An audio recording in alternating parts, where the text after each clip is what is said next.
that being said, welcome to the PNR debates, which would be our hub here on PNR for formal debates in this community.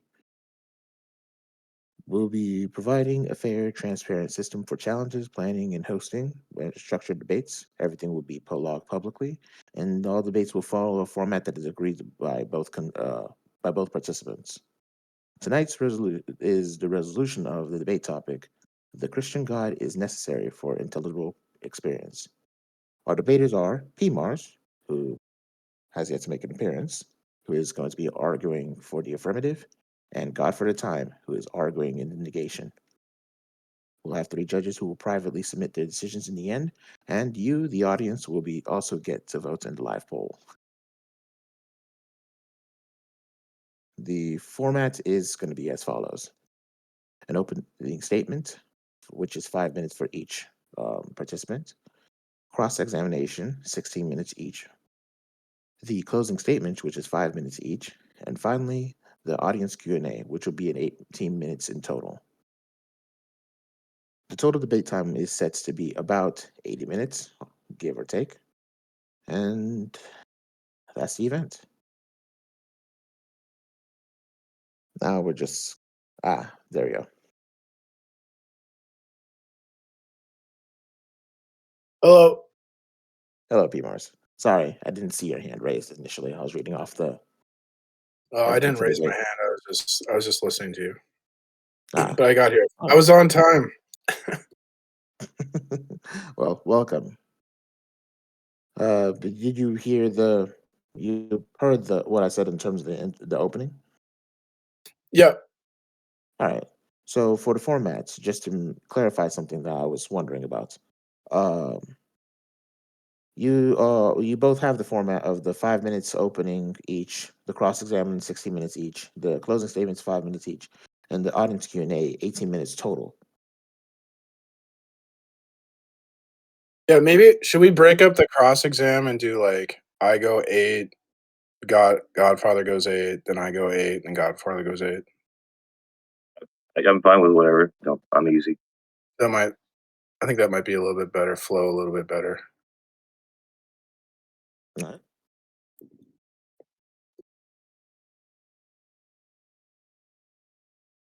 All right. We'll carry on with that then. So for the opening statements, I have it on here that Pmars, you were set to begin. So Pmars, you have 5 minutes.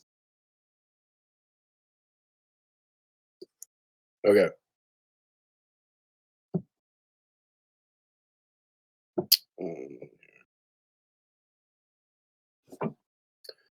Okay.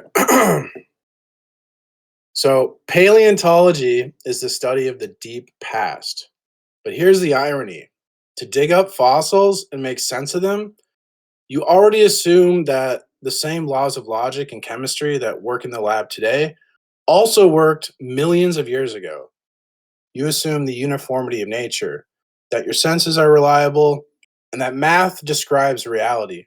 But none of those things can be proven by digging up bones.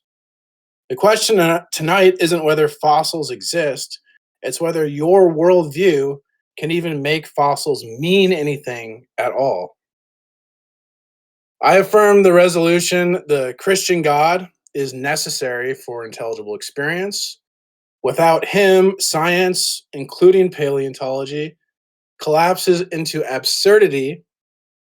By intelligible experience, I mean our ability to trust reason, use the scientific method, and interpret the past. And I'll show you 3 things. 1, science presupposes order and rationality. Only the Christian God provides the foundation for that order. Oh, that was 2, sorry. And 3, without the Christian God, science reduces to speculation dressed up as a fact. So 1, science presupposes order. Every time a paleontologist uses radiometric dating, they assume decay rates are uniform across time and space. When they reconstruct skeletons, they assume logic connects fragments into a whole. When they publish results, they assume language reliably conveys truth. And none of that comes from fossils. It's the philosophical scaffolding behind science, and it's always taken for granted. Two, the Christian God provides the foundation. So the triune God of Scripture orders both the unity and diversity in the universe. Logic is not a human invention, it reflects God's rational nature. The laws of nature are not lucky accidents, they're sustained by God's divine providence. The uniformity of time, what lets us say that this fossil is 65 million years old, that is only intelligible if the same God governs past, present, and future. Science is possible because God's world is lawful and his revelation makes sense of it. So without him, science collapses. Number three, we strip away God, and what do we have? Naturalism says the universe is chance, but chance cannot guarantee uniformity. If everything is flux, why assume carbon 14 decayed yesterday at the same rate it does today? Why assume your brain chemistry produces truth instead of illusion? Without God, science reduces to a story with no reason to trust its own assumptions.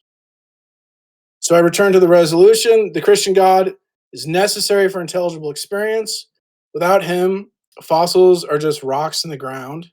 With him, they are part of a rational, ordered creation that we can study, understand, and place in a meaningful history. The real question tonight is not whether science or paleontology is valid, it's whether your worldview can account for science at all. In my case, is simple. Every fossil in the ground, every equation in the lab, every act of reasoning already presupposes the God of Scripture. Without Christ, your science turns to sand. With Christ, it stands on the rock. That's my opening. All right, and I'll go ahead and set the time. Thank you for your opening statement. GFT. Now would be this time.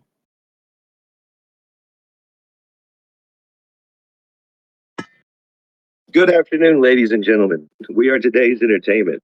Hi, I'm Godfathertime. You might remember me from such debates as the Young Earth Creation debate with Bilbo Swaggins or the PNR cross-server debates with Debate and Relax. I want to first start off by thanking the server and its staff for allowing and having these events and welcoming me back again. I'd like to thank the audience for showing up to have a sort of want to see two people kind of bash brains against each other. And MJ, I want to thank you for moderating this conversation, hopefully having good and fruitful means. And Pmars, lastly, I couldn't be here without you, and I want to thank you for allowing us to have this conversation. First off, well, second off, right? I guess we can mess up lists every once in a while. What is intelligibility? One definition of intelligibility is the state of being intelligible. It seems absurd to put the word in the definition, but merely it means that we're able to take in outward stimuli and deduce what we observe and can it kind of incorporate the world, what's going on around us. For Pmars to say anything about the world around him, he must borrow from my worldview. He must appeal to his senses, those same senses he has that evolved from successful successions, from precursors to get him here today. Unless Pmars has some other methodology or method by which his senses were granted, not evolved, not only does my worldview pass parsimony, but it accounts for how we can perceive anything. The foundations of the earth were laid in the protoplanetary disk of our host sun long before any God claims were asserted. These people who asserted these God claims lived in an extant world where they used their senses to deduce the world around them. Before them, their ancestors used the same or similar senses to meander and wander around this planet to get to where their descendants could then make God claims about how they got here when they had no God claims of their own.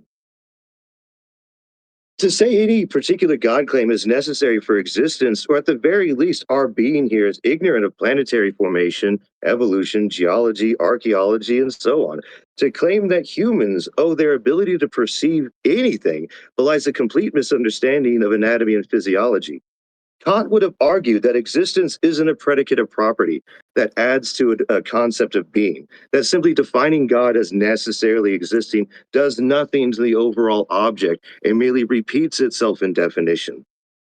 If uh, once again, the planet formed the accretionary disk of our host sun. If this be the case, but it was not formed by the shaped by the hand of God, but merely the gravity of our host sun. Do we need to then therefore appeal to a terribly defined supernatural being forming the planet? We understand that the minimum viable population of a species is never two. So why do we appeal to a book that claims all humans we have today come from two people? A book that claims that all of the diversity of life we see today descends from those saved on a big boat. For some reason, Pmars appeals to it, demands for us to use a book that classifies bats as birds. That somehow we can glean anything scientific from a book that says that humans don't break surface tension of water, uh, that the earth can be covered by rainwater. That, all of this say that to appeal to an old God claim that was nowhere near the first, right, and wasn't the last as necessary for existence, was lost on the Tyrannosaurus Rex or the Moa. The Moa shows up in the fossil record roughly 20 million years ago. No gods asserted. Men wiped them out about 500 to 600 years ago. Still no gods found. If Pmars wants to propose a God claim, he needs to provide evidence, not baseless assertions, not defining something into existence. Provide the mechanism by which his God designed the planet, the eye, Uranus. I find Pmars' God's assertions guilty of non-existence, and therefore cannot in good conscience appeal to something I have no good evidence for. I find that Pmars' God assertion is merely a placeholder for Pmars. This is easy for someone who doesn't understand planetary development, 30 geology, or second warning. biology. But once Wait, again, 30 seconds. you're saying? Sorry, just 30 seconds left. Okay, thank you. So once again, I want to thank the server and its staff, MimJ, the audience, and Pmars for being here today. And I look forward to the conversation and the Q&A.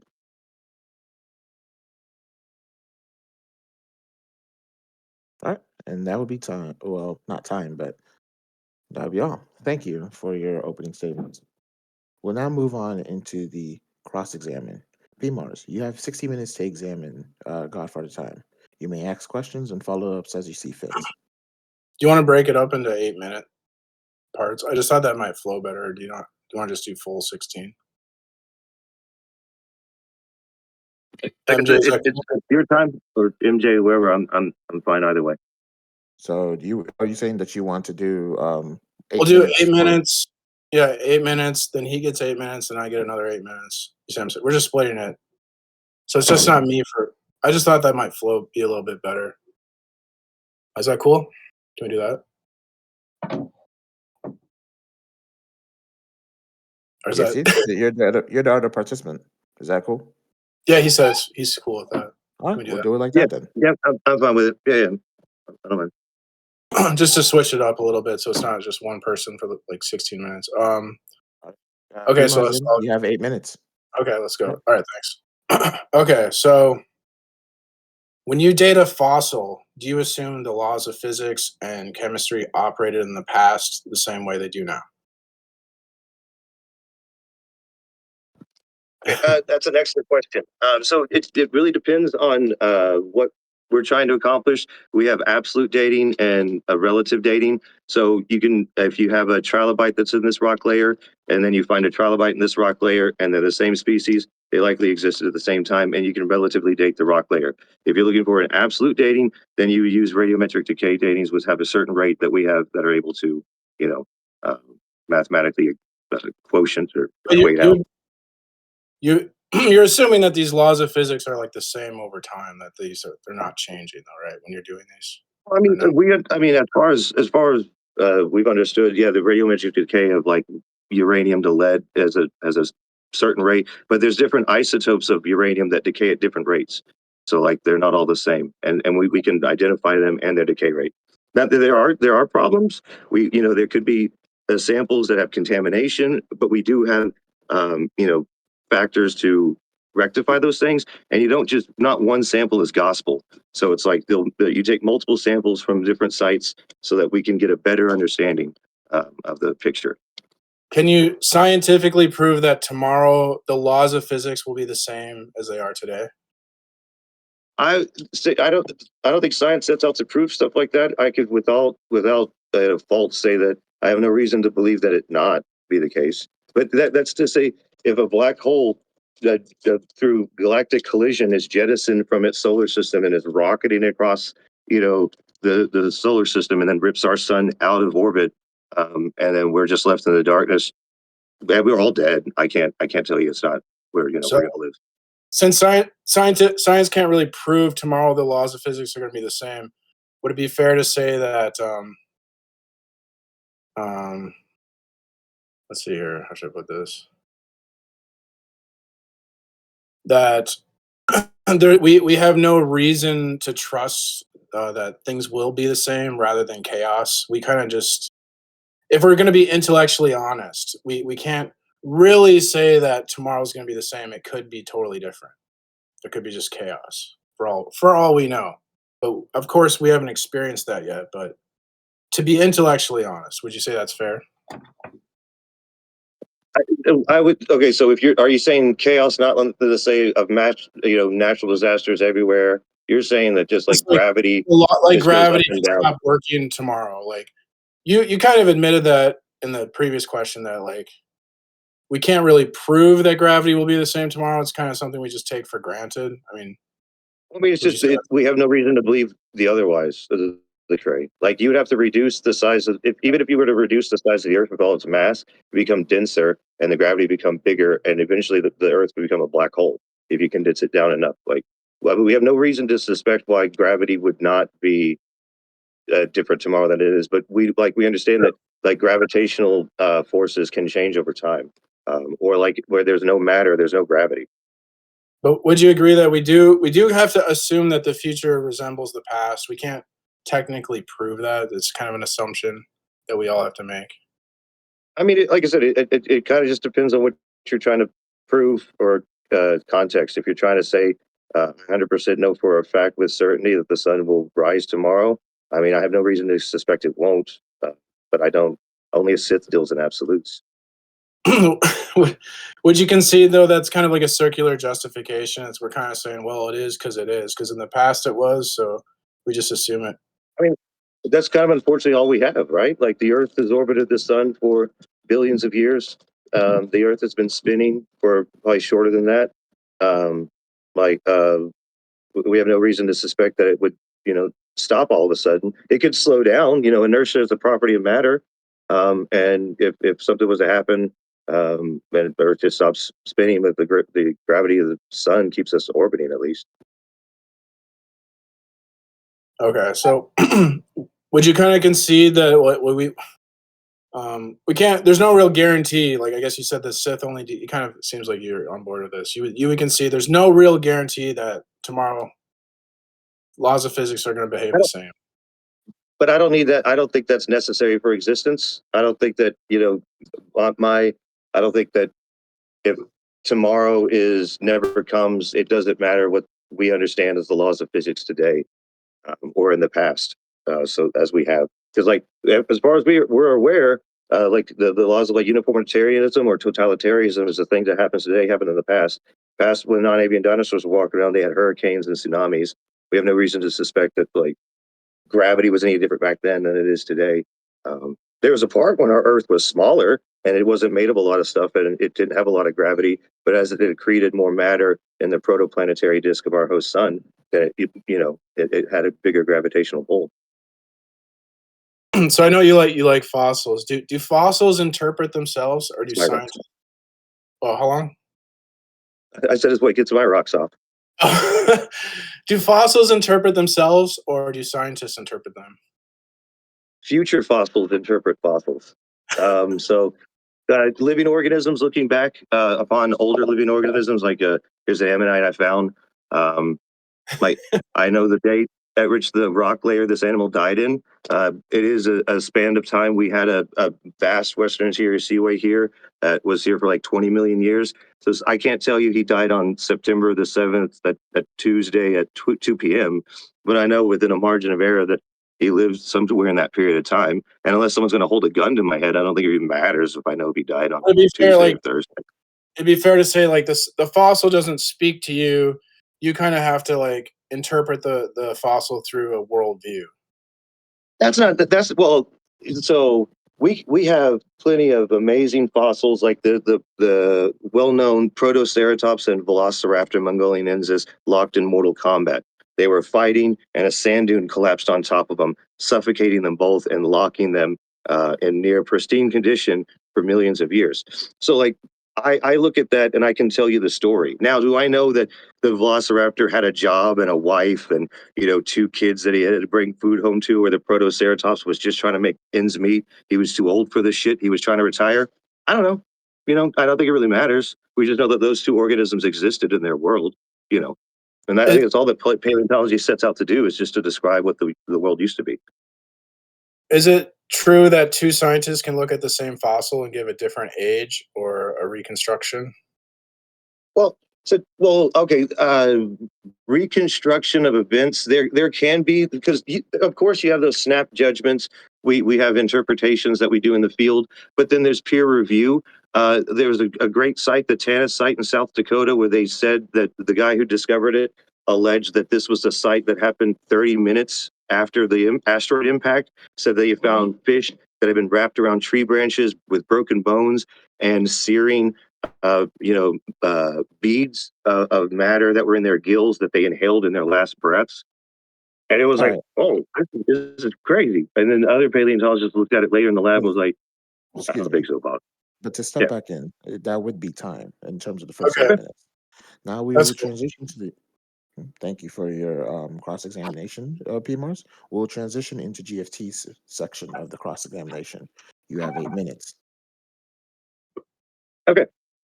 Pmars, what sensory perception do you use to perceive the world around you? My sense organs, I suppose, like my eyes, ears. Uh, the same thing everybody else does. What Yeah, sensory perceptions do you use to perceive your deity? the same as everyone else. Yeah. All right. And so, if you appeal to your senses, do you think that were they granted to you, or did they evolve over time, like my worldview would state? Well, I would say like yeah, my senses are designed, and because they're designed from like a high, like the source of reality and truth, that I can trust them. Well, have you ever heard somebody misquote Charles Darwin that says that I'll paraphrase it and for time that I can that it is hard for me to say that to look at the eye and say that something so complex could be just arise out of nature, right? You've heard people say that. I think so. Yeah. Do you know that that sentence doesn't stop? It says comma but. Charles Darwin then goes on to say that within the fossil record and living analogs today, we see the eye in evolution and transition. Like we have flatworms with dark spots that allows them to perceive shadows that help with navigation, predation, or against predation and feeding. And our ancestors were similarly like. Do you accept like taxonomy as as how we understand defining species? How we- I understand that's just how we classify, yeah, species, Right. right? Would you argue that humans are set apart of nature, or do you accept that you're a mammal, you came from fish, you're a Well, chordate, you're a chordata? I'm a Bible believing Christian, right? So I'm gonna believe like we're made in the image of God. I believe what Genesis says, like we're made in God's image, and then so animals would be kind of like a different category. Well, in my opening, I brought up something. Have you ever heard of the term minimum viable population of a species? Yeah, that has to do with like bottlenecks and stuff like that. Like we're Right, like breeding pairs, you have to have a certain like within humans, scientists have with some uh, 2, 7 uh, women, like that.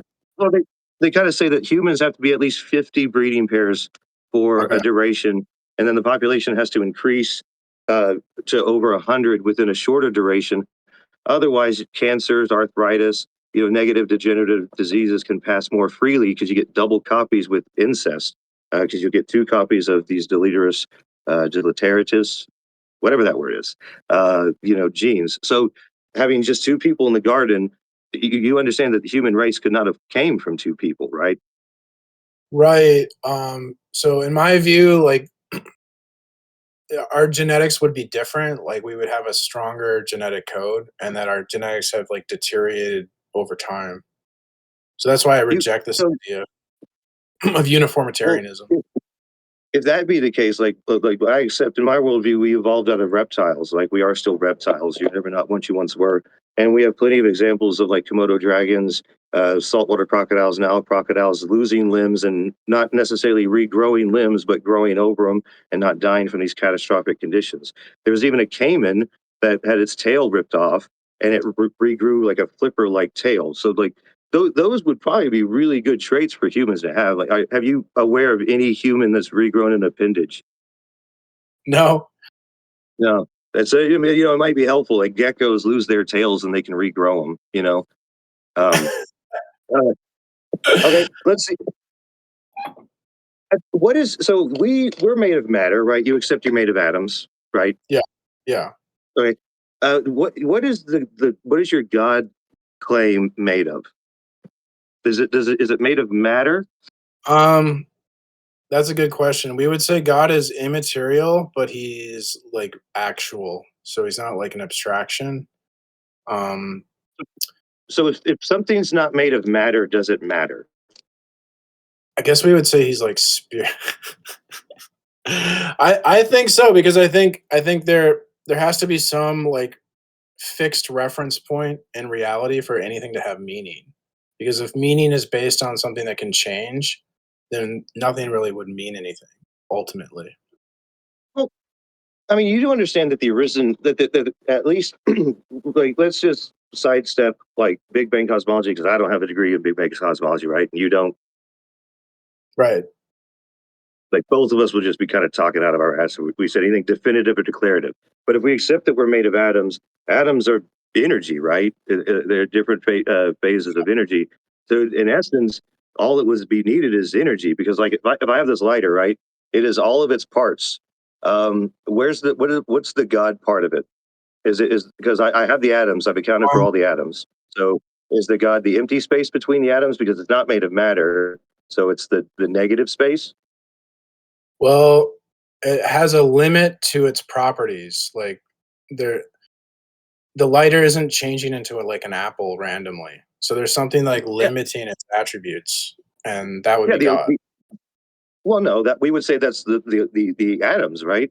Like we No, understand that there's radiometric decay 'cause where like the atoms would require another limitation. So something has to well limit an atom to be an atom. you you brought up radiometric decay. There's radiometric dating wherein like uranium decays to lead, right? It loses protons and changes composition. You know, it becomes something.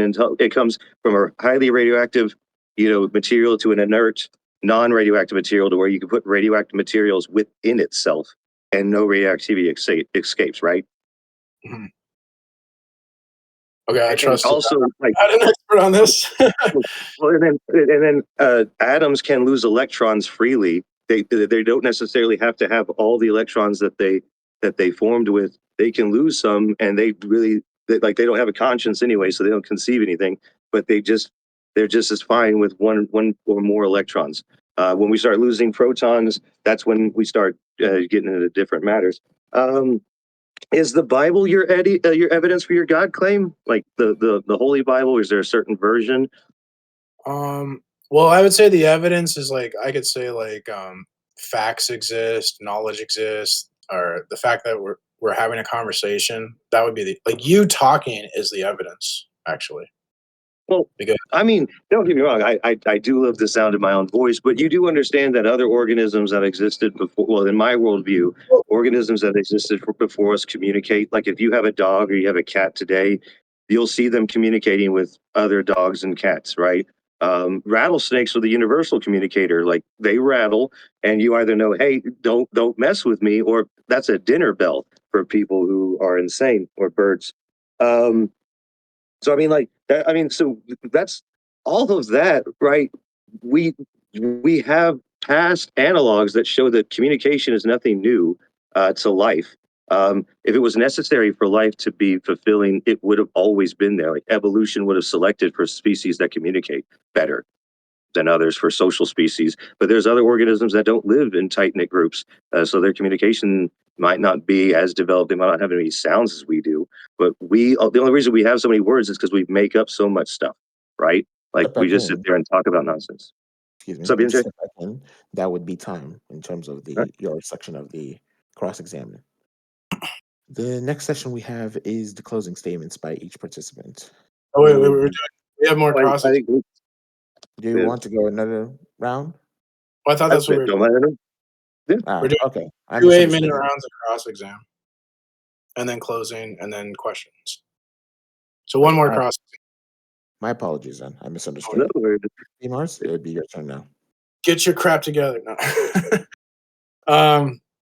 Okay, so we were talking about two scientists could give different ages or different reconstructions.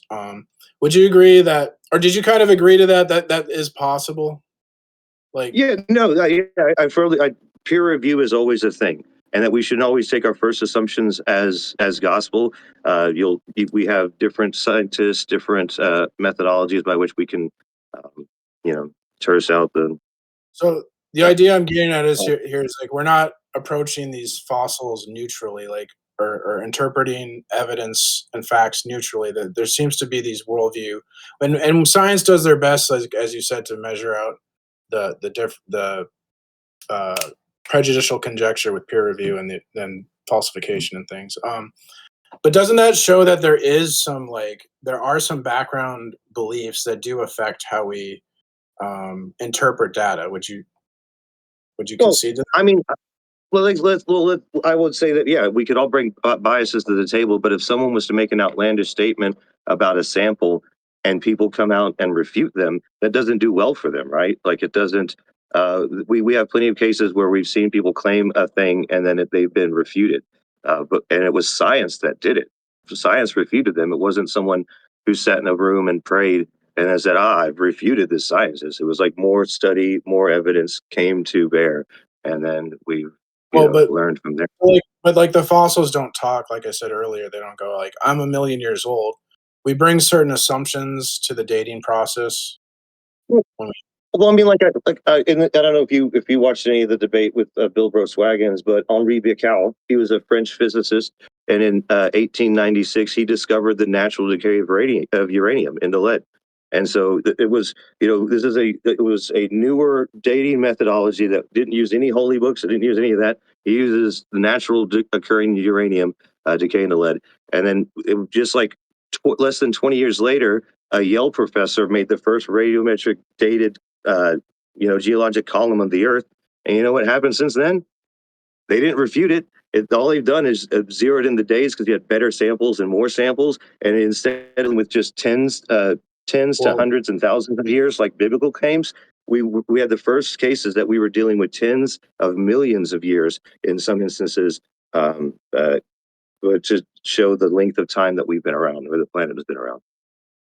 okay, but there would have to be like some anomaly. I don't think when you say it hasn't been refuted, I don't know if that's necessarily fair because isn't it the case that all scientific theories have some data that they would call like an anomaly because it would refute if the data is true, it would refute the I theory. mean, you could have outliers in there, but again, like I said, like if you, I mean, there can be a sample that because of contamination or because of exposure, there is how they date rocks is the parent to daughter isotope ratio, and it could skew those. But you don't just take that one sample, and you don't just only find that one fossil. So we found like I think in the collection there's like something like 35 near complete Tyrannosaurus rexes plus a number of partial remains. And at each of those localities, they would have taken samples from the rock around it, their matrix that they were shaving the rock out of.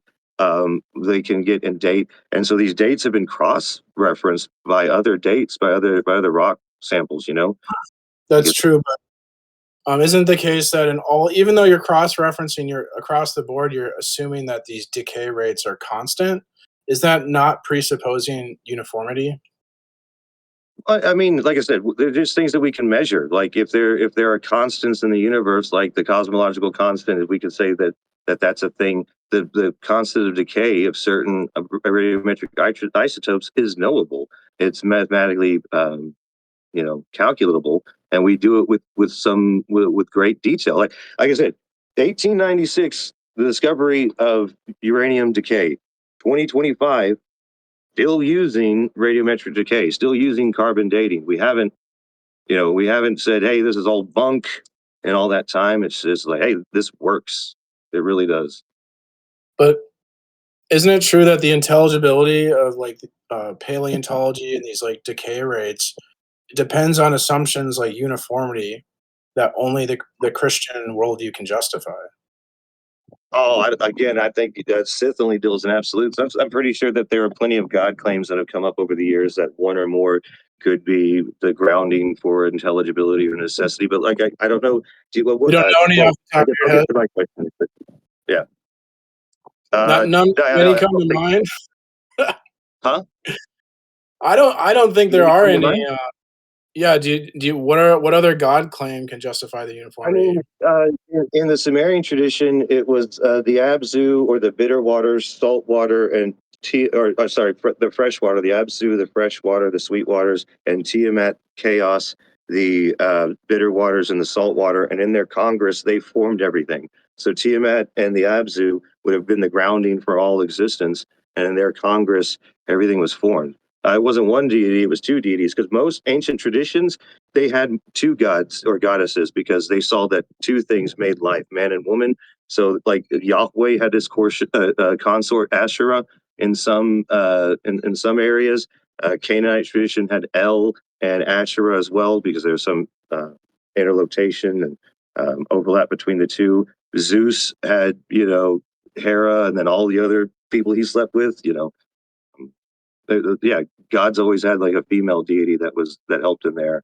Uh, Those seem more creation of like mythological, like Jesus they're all interacted. mythological. Well, but wouldn't you say Do Jesus you have is any? different?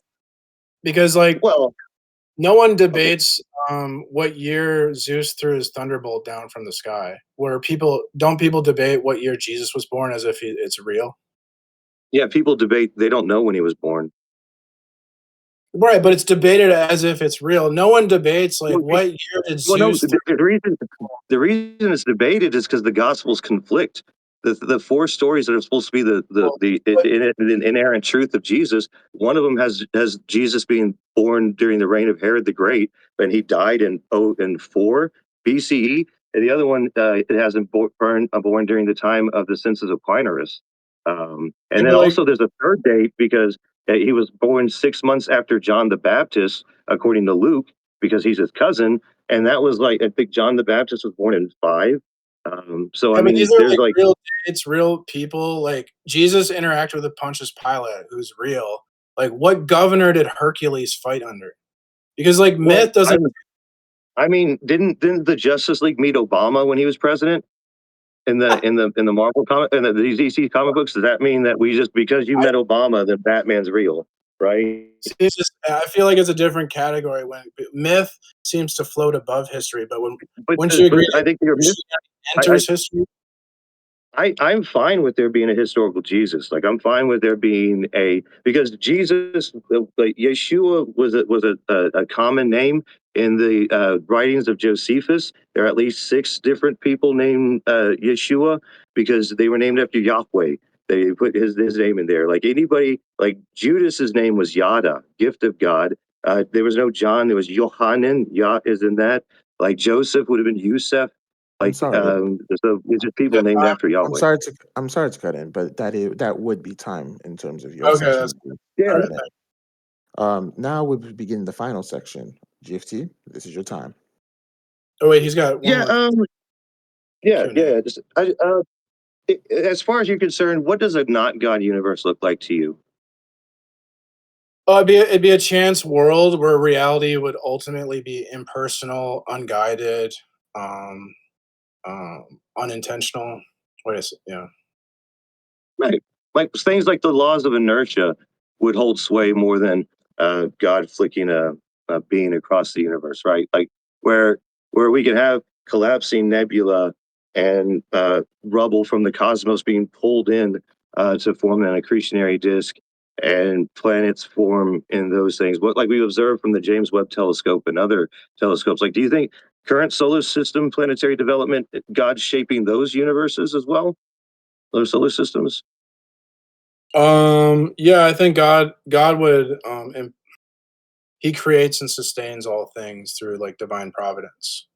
So, like, the solar systems that we see forming with gravity, what you're saying of gravity of their host sun, you add a quotient, an equation to the equation of that, that there's a God variable, right?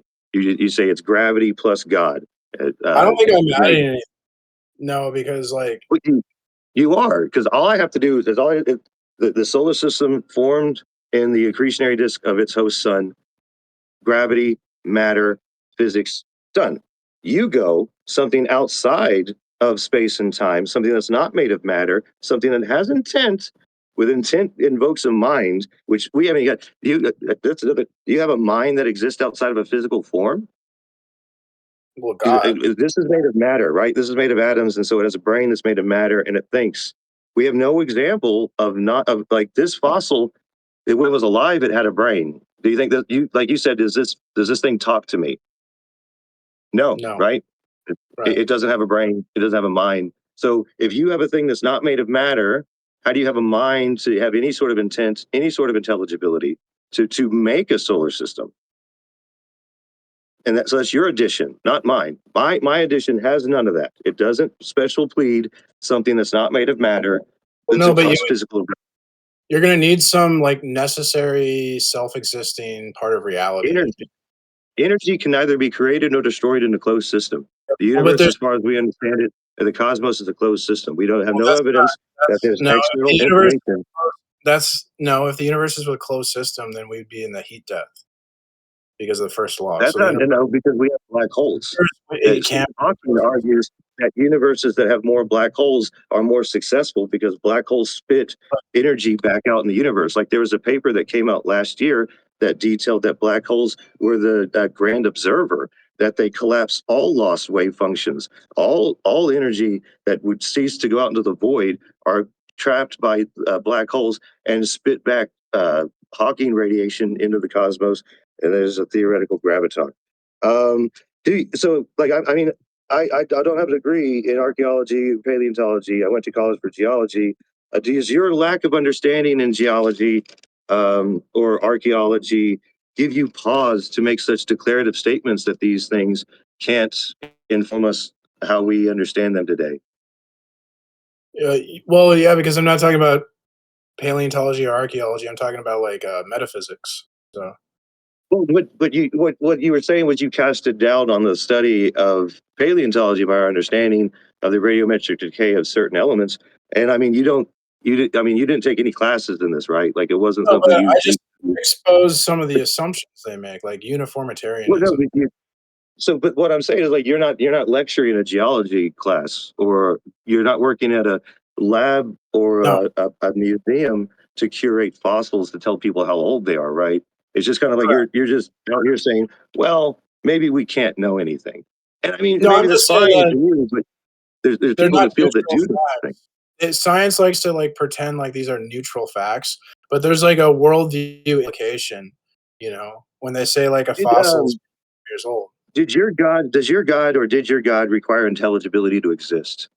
Does your God have to make sense to exist? Can it be illogical, or is it, does it what have is to it? make sense to exist?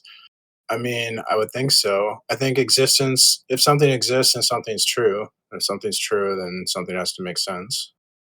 How do you know something exists?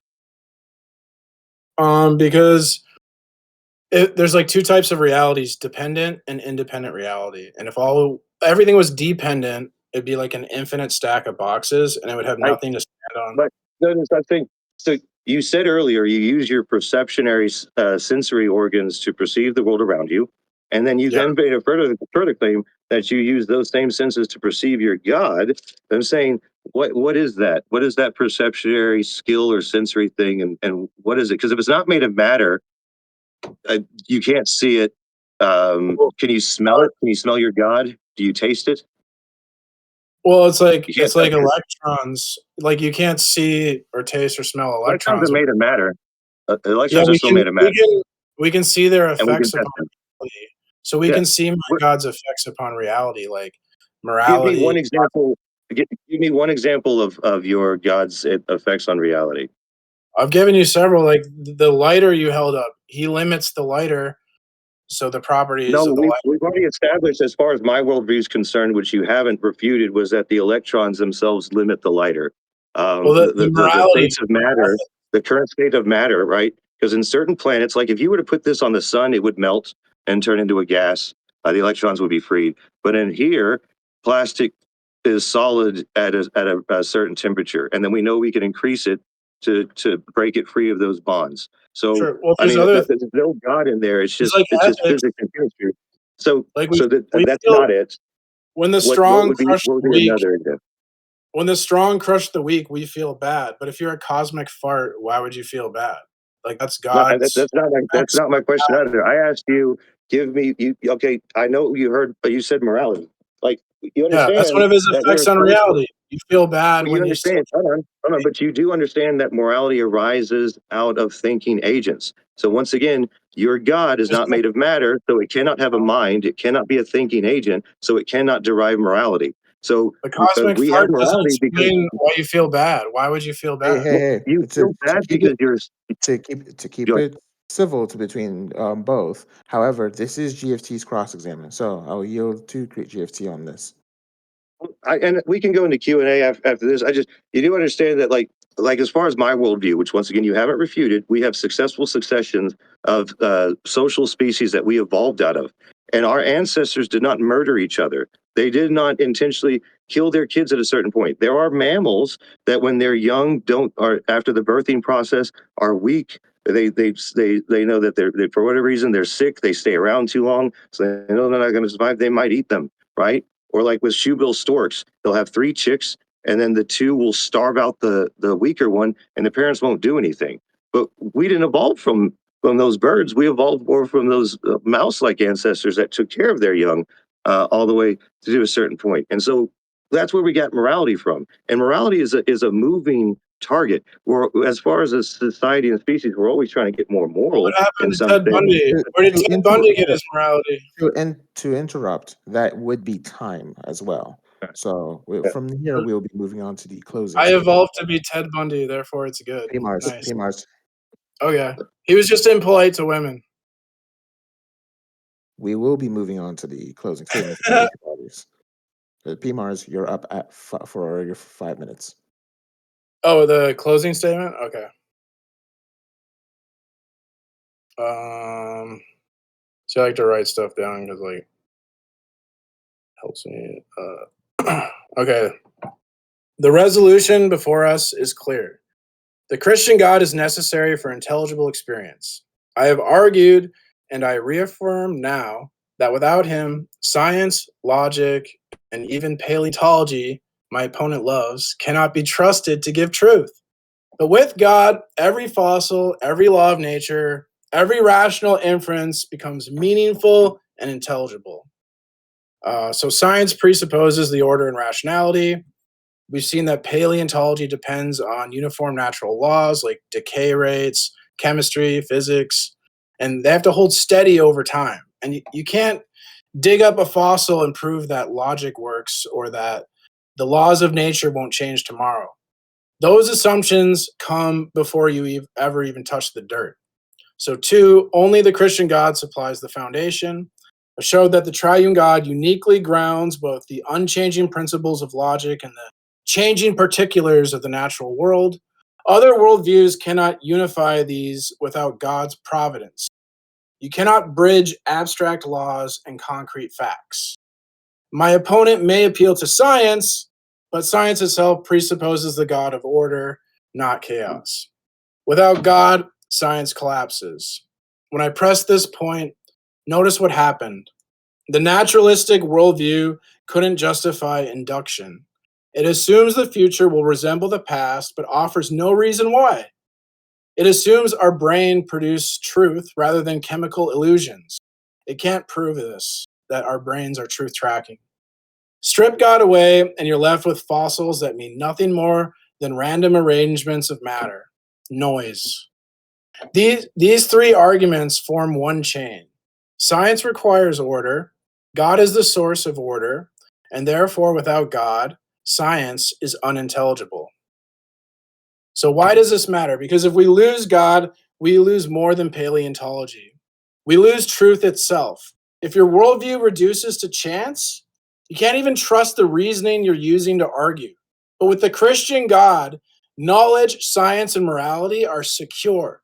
This debate isn't about fossils versus faith. It's about whether anything in the universe can be explained at all. And the broader implication is this: if you care about human dignity, rational progress, or even the possibility of science, you need the God who makes all of that intelligible. So I leave you with this. Every fossil, every data set, every syllogism already testifies to the God who created and sustains them. To deny him is to saw off the branch you're sitting on. To affirm him is to stand on solid ground of truth. The resolution is not a matter of probability or preference, it's a necessity. Without Christ, we have chaos. With Christ, clarity. And that is why tonight, the only reasonable conclusion is this: the Christian God is indeed necessary for intelligible experience. Thank you. All right. And that will be time. Well, not time, but thank you for your closing statements, Pmars. GFT, it would now be your turn for your closing statements. Your 5 minutes begins now. In conclusion, once again, I'd like to thank the server, its staff, MJ and PMARS, and the audience for being here and joining this discourse. On the outset, I explained what intelligibility was. It is merely our ability to comprehend the world around us. What matter is made of is a separate matter of whether or not we can tell anything about it. I remain unconvinced. Once again, I cited Kant. Kant would say defining something as necessary does nothing. I can call my left foot necessary. Doesn't really mean anything. To say that a necessary being is necessarily necessary for everything. Once again, you're just doing the loop-de-loops. You're not giving us anything other than saying the same thing twice. And I think that this whole thing kind of proved that regardless of how much of a word salad you stack it up, it could be as high as Mount Everest. Regardless what you do with it, it's still just tossed world salad at the end of the day. You don't. I don't think that we can rely on these ancient texts that claim these things, because PMARS once again said that Genesis was the account of how we got here. If anyone thinks that that is intelligible, that I have lakefront property in Utah that is fastly evaporating with heavy metals inside of it for you to purchase as a good way to live out your existence. If you think that this Christological God that somehow the claims were in the book that the sun can be held in its sway, which means that either the earth stops spinning, which would cause tsunamis to just wipe everything off the planet, off the surface, because inertia is a property of matter, or that the sun starts orbiting the earth is an actual event. Then sure, you could think that P. Mars's worldview has some merit. If you think that the temerity of science and the endeavor wherein can be refuted by, well, you just don't know that tomorrow it's going to not be the same, by all means, then I think PMARS is the one for you. But if you think that the endeavor of science and that the effort that we as humans have taken to get closer to the truth, or closer to what we know to be, then I think you cannot, in any good conscience, say that this necessarily necessary being has to be there, and it's the one that PMARS worships. It's the one that would think that PMARS is a good orator of his existence. It wouldn't try to stop him at every corner. With that, I yield back the rest of my time, and I look forward to the Q&A. Thank you once again.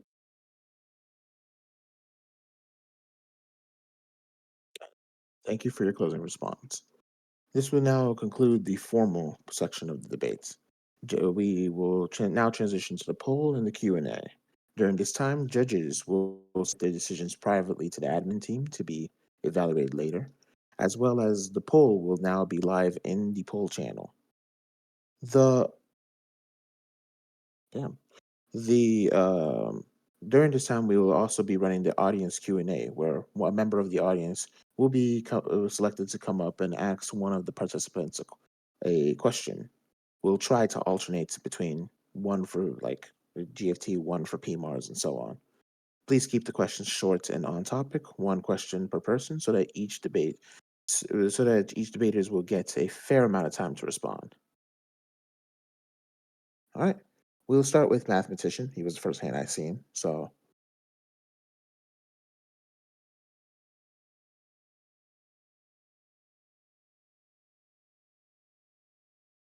all right. Welcome to the stage, mathematician.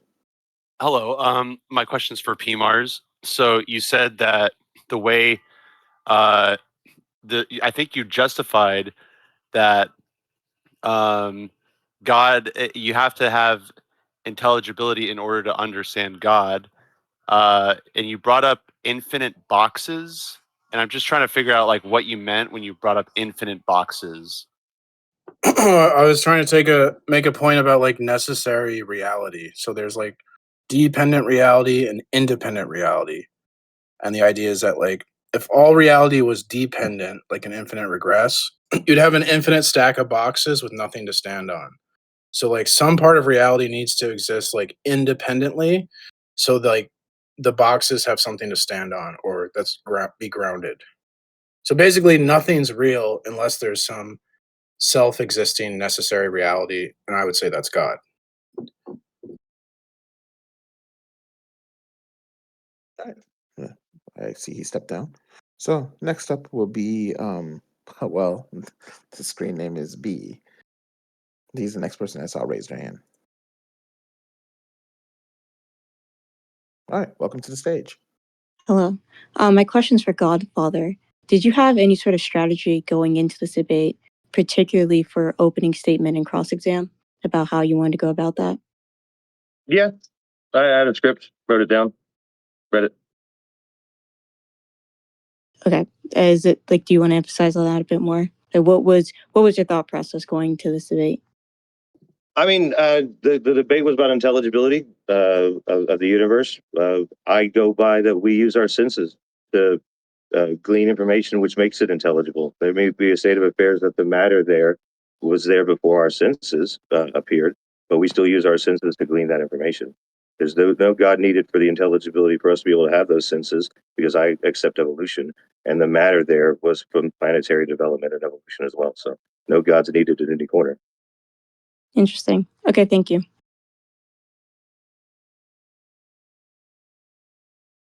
All right. Next up will be Shalix. You're the next hand I've seen thus far.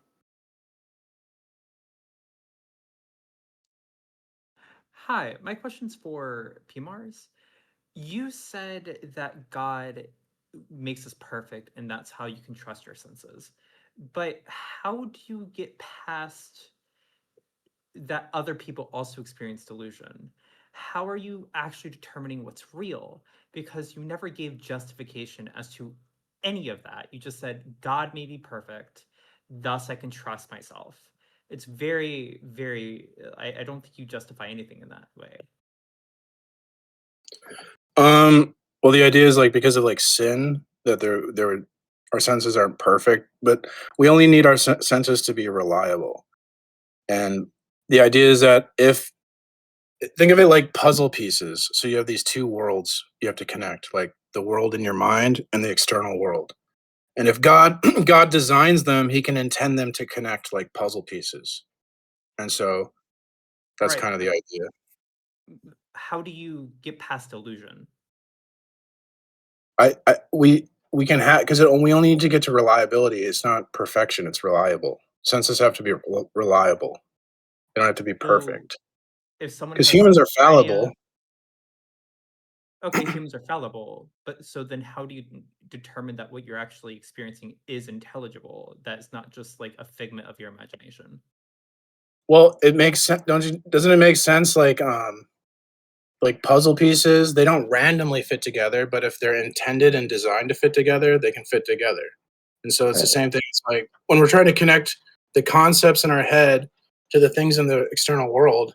If they're designed and intended to fit together, then the concepts can match the external world. So you Okay. don't have So a. Shalix, I just okay. just Fair enough. apologies, but like Yeah. while follow-ups are not discouraged, we do have a number of people to get to. I just wanted to know Oh, his epistemology. He doesn't seem like he has one. Thank you It's very much. called Christian revelatory theism is the epistemology. okay. So moving on to, I'm sorry, mate, but I can't say that name. I'm just gonna let you up on the stage, and you can tell us how to say that name. Yes. Hello. Can you hear me? Yes, we can. How do you say your screen Sorry. name so I can reference you in the chat? This my screen name is the Greek word for reprobate. Oh, Pmars. I am a fellow Christian. I believe in the Lord Jesus Christ. My question to you is, why do you keep coming up here and running these dog doo doo arguments and like getting spanked? Like, why do you do this to us, bro? You gotta stop. I'm going to request that we keep the questions more on the respectful and the Oh, my bad, rational side. bro. If you Well, have a I'll serious question to re-ask it. Mars, Yeah, we'll yeah. No, encourage I'll it. re-ask it. I'm sorry. Well, if My you think bad. the I'll argument, say it differently. if you don't like the argument, But maybe you don't like yeah. having your Hey, well, assumptions. no. We are No, not no, no. about to I'll make this. just re-ask it in a more respectful way. I'm sorry. I'll just say this. When you run these arguments, do you expect your audience to understand, or is this something that you just run as like a script? Yeah, I expect people to understand me. I don't know what you mean. Like any argument's going to be a script to some degree. Like I don't really understand that criticism. Okay. All right. Thank you. All right. I Moving actually work on. hard to try to be understood. All right. Moving on to Hypatha. Hypatha, you had raised your hand. I'm going to put you on the stage. Right before I do that, though, little shameless plug. Again, we have the polls up in the debate polls channel. If you please vote so that your vote matters, it will help decide on one end. And with that being said, all right, Patha.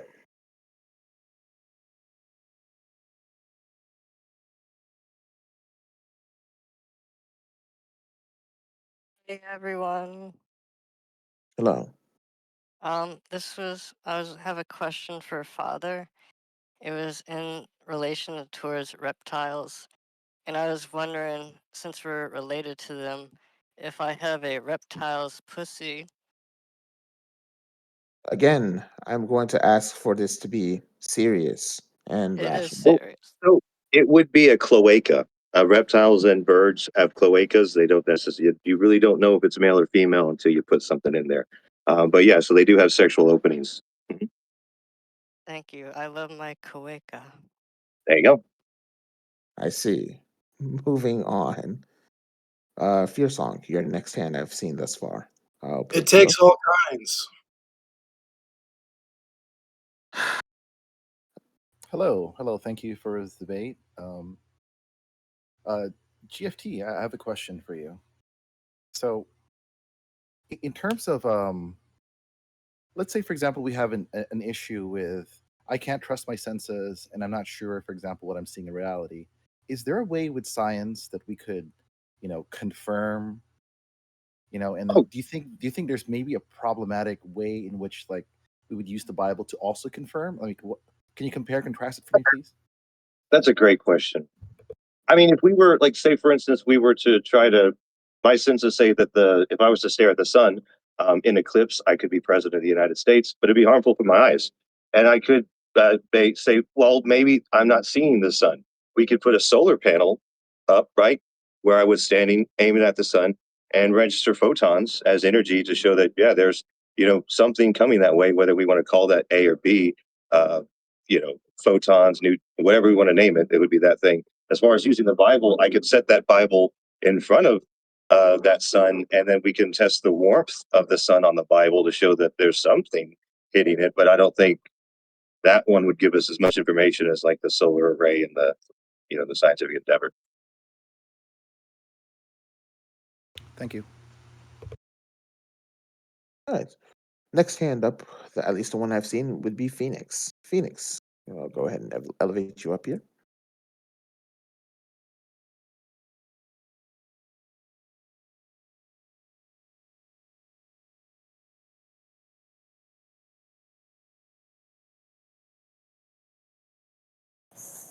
Can you hear me? Yes, you're coming through clearly. Hello, Pmars and GFT. I hope you guys doing well. Thank you for the debate. I had a question though for Pmars. It was originally from GFT, and I hope if you can address it more clear, Pmars. GFT mentioned some biblical errors since the Father, the Christian God, revealed to us the Bible. Why does it have the biblical errors, especially about the species? Like some species are falsely described as birds or whatever. Like rabbit is falsely classified as something else, while it's not, and bats and so on. If you can address these points as well, thank you. Well, that's just like a phenomenon of language because, like, I know for the example with the rabbits, that word back then. So rabbits appear like they chew their cud, and now because of science, we know that's not true. And so they were classified, um, but that word has a different meaning now because of science, right? So that back then that word would apply to rabbits, that classification, because they didn't have like a scientific classification back then. So it's just we we classify things differently now, and that's the change. Surely a rose by any other name is still a rose. Like cud has a certain definition or description that does not associate with what rabbits do. To step back in again just a little bit, GFT, that question was directed towards PMARS specifically. Is he not allowed to? I thought he'd be allowed to talk too. It's up to you, honestly. Were you done speaking? Yeah, I think we both can interact on the questions. Okay, my apologies then. I just wanted to make sure you got your chance to answer. Yeah, I just say it's Yeah, not a science. All right. Well, we'll move on to the next query. As well, we have the judges' decisions in now. I'm just going to ask for everyone to vote again because the audience decision also matters in this. We will have time for two more questions, one potentially one for each, and then we'll go ahead and announce the results. With that being said, Blown, I see your hand is up. I'll go ahead and elevate you to the stage. Hello. Questions for Pmars in particular. So, Pmars, pertaining to your argument, was your argument more based on like a presuppositionalist argument to tell whether you can comprehend things or not? Because I wasn't exactly like understanding it. Yeah, I made like a transcendental argument about the uniformity of nature and that only the Christian worldview, God, and his divine providence can explain the uniformity of nature. So we would rely on God's revelation to do science. Okay. And then to follow up to that, do you have any proofs pertaining to that, or is it just basically like a reason, more argument? The proof would be like it's an argument from retorsion, like the impossibility of the contrary. So like, I don't know if you don't believe what I say, but Bertrand Russell, he'll say the same thing, that we can never explain or justify the uniformity of nature, but all science depends on it. And so the only explanation would be outside of like humans. It would be accepting God's authority in the Bible. Okay, that's what I have. All right, thank you. We have time for one more question. And this one, ideally, would like to be addressed to GFT, although not a requirement. So is there any other questions or hands being raised? No? All right, I'll present a neutral question to both participants in terms of the, to kind of close us out. Give me 1 second, I have written it down.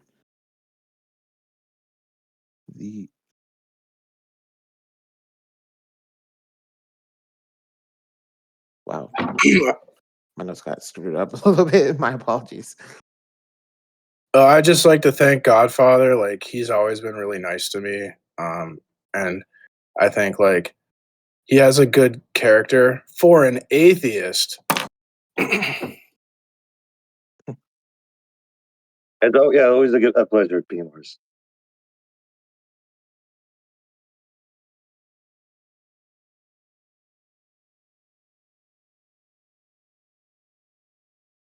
All right. So to both sides, if there is one thing you could say to the other in terms of a compliment or something they did well in this debate, what would that be? Starting with you, Pmars. A compliment? Well, I guess like I kind of did that, right? Like I think Godfather Godfather has a high character because like a lot of people want to cancel me, and Godfather would always like support me, and I think that shows like in the way he debates. So like I think he's a good guy on the inside, GFT. and he looks like Wolverine. I think Pmars has thought about his understandings of the universe and the world around him, and he's willing to defend it, which is all anybody could ask as someone that actually would stand up and say, "This is where I stand," and I think Pmars is not afraid to do it. So, I can appreciate that. All right. With that being said, this now concludes the overall debate. Now for the results. It come with the judges coming in as well as the audience poll. The audience poll goes to GFT at 65 to 35, and the judges' decision goes to GFT as well, with all three judges voting in favor. The total points would be 104 for GFT and 35 for PMARS.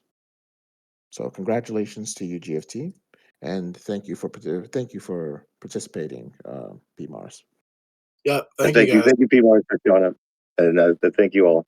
I hope that some people had a good time. You're all going to hell for that vote.